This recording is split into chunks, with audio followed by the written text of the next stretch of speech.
Bonjour, moi c'est Jean-Pierre Deneau de Montmagny. Résumer la situation de l'été 2018. Pour ce qui me concerne, j'avais eu des gels hivernales dans l'hiver, ce qui m'a amené à manquer déjà en partant au printemps de fourrage.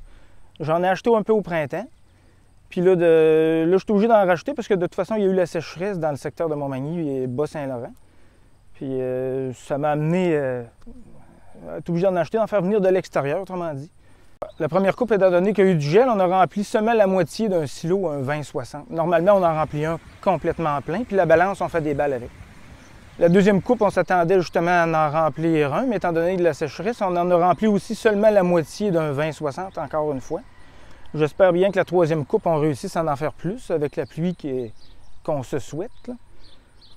Puis je vais semer un peu plus de maïs en silage dans tout ça, mais la sécheresse a fait que je suis encore un peu inquiet. La situation actuelle me donne des doutes sur le rendement à l'automne du maïs en silage.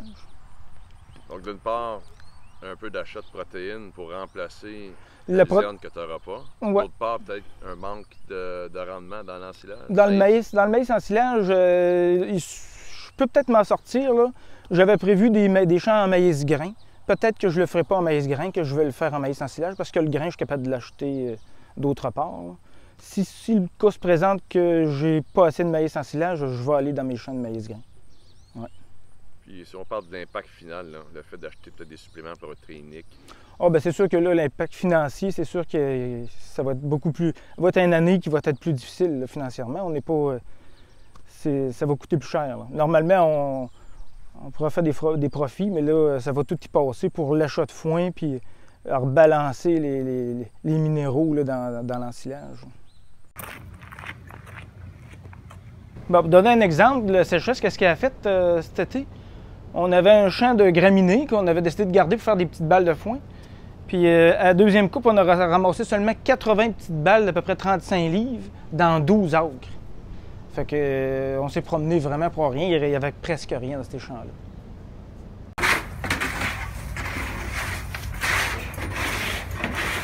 Bon, c'est sûr, concernant le manque de foin, justement, on va peut-être bien faire une sélection de génisses un peu plus tôt. Normalement, je sélectionnais un peu plus vieux. Ça me permettait de voir vraiment qu'est-ce qu'il en était. Mais là, avec la situation actuelle, je pense que je vais faire des sélections un peu plus tôt pour être sûr d'avoir moins d'animaux à nourrir.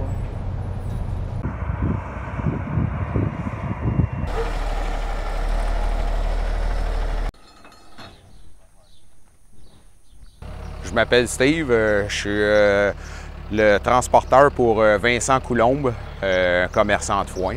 Puis on fait beaucoup plus de livraisons dans l'Est cette année à cause de la sécheresse. Ça a vraiment endommagé le terre à foin. Puis il y a une grosse demande pour ces régions-là cette année. Puis quand j'arrive chez les clients, ils sont bien contents de nous voir arriver. Ils regardent la qualité de notre foin, on a une belle qualité. Et ils sont satisfaits. Fait que j'espère pour eux autres que ça va bien finir cette saison.